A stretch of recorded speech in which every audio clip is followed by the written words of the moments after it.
فيديو النهارده بعنوان من النور إلى الظلام.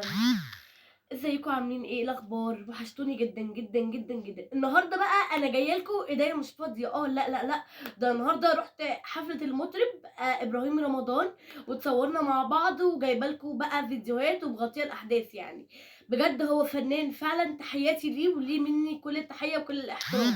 كنت نفسي اعمل فيديو معاه كده بس حصل خير. يعني انا عملت كده فيديو بس كنت عايزه اطول بقى الموضوع بقى وناخد وندي بشكل ودي، بس حصل خير يعني مفيش اي مشكله. إيه بقى اللي أنا قُلته في الأول ده؟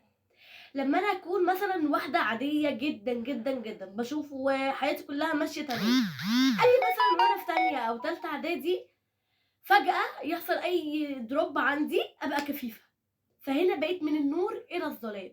المفروض بقى أولياء الأمور يتعاملوا معانا إزاي أو يعملوا إيه؟ أول حاجة هي بقت من هي في مرحلة انتقلت لمرحلة تانية لمرحلة تانية جديدة مختلفة، ما بتتعاملش نفس المعاملة، اللي هو إيه بقى خلاص اللي هو عادي زي الأول، لأ خالص، بقى ليها طريقة مختلفة، بقى ليها طريقة تعامل مختلفة، بقت حساسة بزيادة الحساسية عندها بتبقى بزيادتين 3 يعني مش بزيادة واحدة لأ بزيادتين 3.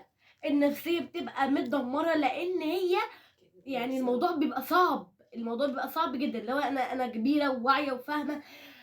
فرق لمّا مثلًا أنا أبقى صغيرة ومش فاهمة أوي حاجة، وفرق تاني لمّا أنا أبقى كبيرة وأشوف النور وشايفة الناس وشايفة الملامح، وفجأة بقيت لأ، اللي هو أنا كفيفة.